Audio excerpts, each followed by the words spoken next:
ایک وظیفہ ہے، بڑا زبردست وظیفہ ہے، جو اس عمل کو کرے گا نا اللہ تعالیٰ اس کو عجیب و غریب مال عطا فرمائیں گے، اور مالی اعتبار سے کبھی بھی وہ پریشان نہیں ہوگا، مالی اعتبار سے کبھی بھی پریشان نہیں ہوگا۔ ایک بزرگ کے پاس میں بیٹھا ہوا تھا، وہ یوں کہہ رہے تھے کہ بیٹا میں نے 35 ملکوں کا سفر کیا، نہ میں نے 1 روپیہ خرچ کیا، نہ 1 روپیے کا کسی سے سوال کیا۔ میں نے کہا حضرت کیا کرتے ہو؟ بولے یہ وظیفہ کرتا ہوں۔ میں نے کہا اچھا۔ میری مدینہ منورہ میں پڑھائی چل رہی تھی، میرے شیخ نے جب میری پڑھائی ختم ہوئی تو ایک ڈائری لے کر آئے، قلم لے کر آئے، مجھے کہا بیٹا لکھ یہ وظیفہ۔ میں نے لکھ لیا، اور طے کر اس کو کبھی ناغہ نہیں کرے گا، اللہ مالی اعتبار سے کبھی بھی تجھے کسی کا محتاج نہیں کرے گا۔ میں نے لکھ لیا، حضرت نے لکھایا، میں نے لکھ لیا۔ پھر ایک بات کہی تھی کہ بیٹا یہ وظیفہ بڑا زبردست ہے، لیکن بے طلبوں کو مت بتانا، جس کے اندر طلب ہو اور جو اس کی قدردانی کرتے ہو اسی کو بتانا۔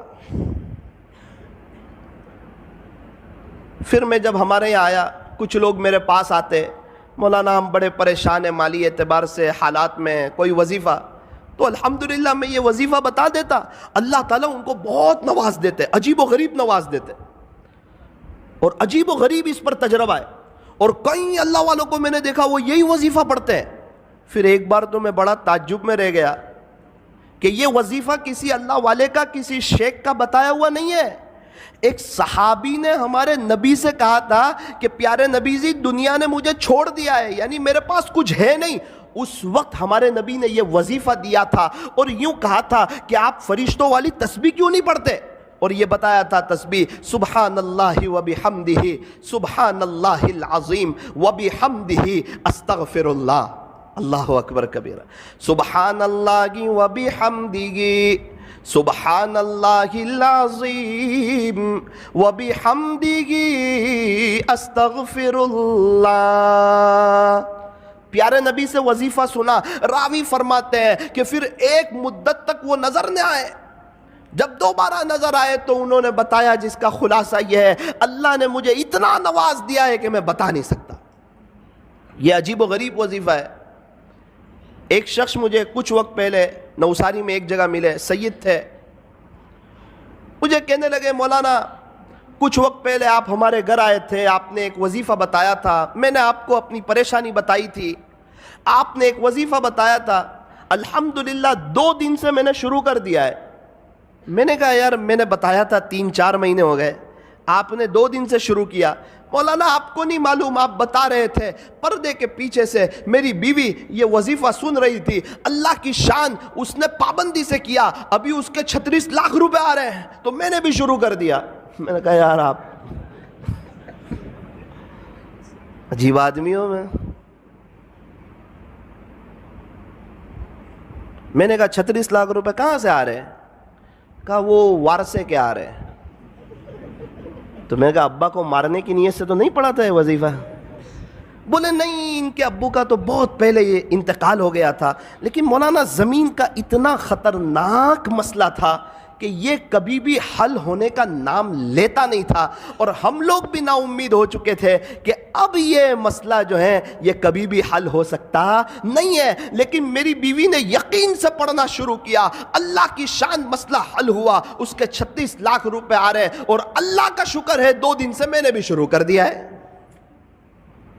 ہمارے نوساری میں ایک بڑے مالدار شخص، ان کے پاس میں بیٹھا ہوا تھا، تو شیخ سے وہ بھی محبت کرتے تھے، مدینہ منورہ کے شیخ سے، تو میں نے ان کو یہ وظیفہ بتا دیا۔ کہنے لگے نا وہ بڑے آدمی ہیں اور ان کا بتایا ہوا وظیفہ کرنا ہی چاہیے۔ میں نے کہا ان کا بتایا ہوا نہیں، پیارے نبی کا بتایا ہوا ہے، یہ کوئی اللہ والے کا بتایا ہوا نہیں ہے، یہ کوئی تجربہ کرنے کا وظیفہ نہیں ہے، یہ تو عمل کرنے کا وظیفہ ہے۔ اچھا کیا بتایا؟ تو میں نے ان کو بتا دیا۔ 2 دن کے بعد مجھے ملے، کہا بیٹا یہ وظیفہ کبھی چھوڑنے جیسا نہیں ہے۔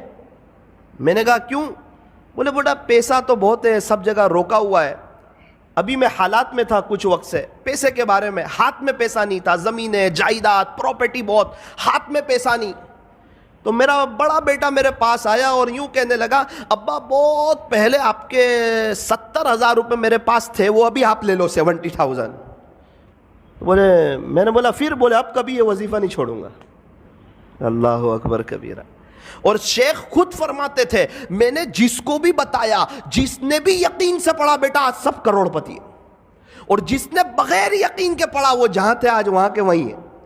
تو میرے عزیزوں ایک بات یاد رکھو، یہ وظیفہ جو ہے یہ بڑا زبردست ہے۔ میں نے ایک سوال پوچھا شیخ سے جس پر وہ مجھ سے بڑے ناراض ہوئے، بہت زیادہ ناراض ہوئے، اور مجھے کہا بیٹا تیرے سے مجھے یہ امید کبھی نہیں تھی کہ تو مجھے یہ سوال پوچھے گا۔ میں نے کہا شیخ یہ جو وظیفہ پڑھیں گے 100 مرتبہ تو صرف رزق میں برکت ہی ہوگی یا ثواب بھی ملے گا؟ تو بہت ناراض ہو گئے۔ ایک مثال سے سمجھایا مجھے کہ 400 روپے کلو کی چائے ہو اور اس پر 50 روپے کی ڈول کی آفر ہو تو تجھے صرف ڈول ملے گی یا چائے بھی ملے گی؟ میں نے بولا وہ تو چائے ملے گی، ڈول فری میں آ رہی۔ بیٹا اسی طرح جب تو یہ اللہ کا نام لے گا، اللہ کی پاکی بیان کرے گا، اللہ کی حمد بیان کرے گا، صبح صبح اللہ سے معافی مانگے گا، اس کا ثواب تو ملے گا۔ یہ تو صرف اسکیم ہے کہ اللہ اس میں رزق میں اضافہ فرمائے۔ اللہ اکبر کبیر۔ تو آپ کو بھی یہ وظیفہ یہ عاجز بتاتا ہے، طے کرو انشاءاللہ، پابندی سے پڑھیں گے انشاءاللہ، بہت فائدہ ہوگا انشاءاللہ۔ رزق میں صرف پیسہ نہیں آتا، رزق میں بیوی بھی شامل ہے، بچے بھی شامل ہے، رزق میں بہت سی چیزیں شامل ہے۔ اللہ تعالی ہمارے رزق میں برکتیں عطا فرمائیں گے۔ سبحان اللہ و بحمدہ، سبحان اللہ العظیم و بحمدہ، استغفر اللہ۔ پھر شیخ نے کہا بیٹا لیکن اس کا ایک وقت ہے، اسی وقت پڑھ سکتے ہیں، آپ اس کے علاوہ پڑھو گے تو وہ اثر نہیں کرے گا، وہ بات نہیں بنے گی۔ میں نے بولا اچھا اس کا وقت کون سا ہے؟ مجھے کہنے لگے بیٹا فجر کی سنت اور فرض نماز کے درمیان اس کو 100 مرتبہ پڑھنا ہے۔ فجر کی سنت اور فرض نماز کے درمیان اس کو 100 مرتبہ پڑھنا ہے۔ میں نے کہا حضرت اگر اس وقت کوئی نہ پڑھ سکے تو مجھے تعجب سے دیکھنے لگے کہ اس کا اپنا ہی مسئلہ لگ رہا ہے۔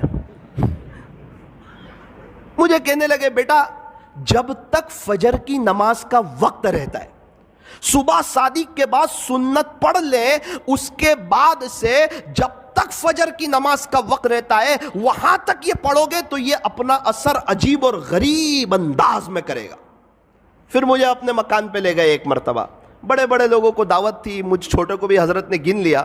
اللہ اکبر کبیرہ، بہت سی نعمتیں دیکھی، مجھے بتانے لگے، اس کی اہمیت سمجھانے لگے کہ دیکھ بیٹا یہ وظیفے کی برکت ہے کہ اللہ تعالیٰ نے مجھے ایسا شاندار مکان دیا، دیکھ بیٹا اس وظیفے کی برکت ہے، ایک کار تو ایسی میرے گھر کے باہر کھڑی ہے جو تیرے ہندوستان میں لانچ بھی نہیں ہوئی ہے، تو وظیفے کو معمولی مت سمجھنا، کبھی چھوڑنا مت، اس کی پابندی کرنا، انشاءاللہ اللہ تجھے بھی بہت نوازے گا۔ اسی وظیفے کی برکت سے کئی سالوں سے اللہ تعالیٰ نے مجھے عجیب و غریب نوازا ہے، میرے اپنے تعلقات والوں کو بتایا ہے، اور اللہ تعالیٰ نے سب کو نوازا ہے۔ تجربہ کرنے کی ضرورت نہیں ہے، یہ عمل کرنے کی ضرورت ہے، یہ کسی ولی کا بتایا ہوا نہیں ہے، یہ پیارے نبی حضرت محمد الرسول اللہ صلی اللہ علیہ وسلم کا بتایا ہوا ہے۔ میں نے حضرت کے ساتھ دبئی کا سفر کیا، حضرت تو 5 اسٹار ہوٹل میں ان کے ساتھ ٹھہرنا ہوا، کیا شکریہ ادا کر رہے ہیں، الحمدللہ الحمدللہ الحمدللہ، کھانا کھا رہے ہیں شکریہ ادا کر رہے ہیں، شیپ میں بیٹھے ہوئے شکریہ ادا کر رہے ہیں، اللہ کی نعمتوں پر شکر شکر شکر۔ میں نے حضرت کے گھر دیکھا، الحمدللہ الحمدللہ، کھجورے کھا رہے ہیں الحمدللہ، قہوہ پی رہے ہیں الحمدللہ، اور ان کو چکن وغیرہ تو جلدی سمجھ نہیں آتی، ان کو تو مٹن وغیرہ چاہیے۔ تو خلاصہ یہ ہے جو بھی کھا رہے ہیں اس پر اللہ کا شکریہ ادا کر رہے ہیں۔ مجھے وہ بزرگ والی بات یاد آئی کہ واقعتاً اللہ نے ان کو نوازا ہے اور یہ شکر کر کے اللہ تک پہنچ رہے ہیں۔ فرمایا اللہ تعالیٰ تک پہنچنے کے دونوں راستے ہیں، بندہ شکر سے بھی پہنچ سکتا ہے، صبر سے بھی پہنچ سکتا ہے۔ یوں فرمایا ہمیشہ خوش رہنے کا آسان فارمولا، ہمیشہ خوش رہنے کا آسان فارمولا، نعمتوں پر شکر کریں، مصیبتوں پر صبر کریں، شکر کرنے والا بھی جنتی، صبر کرنے والا بھی جنتی۔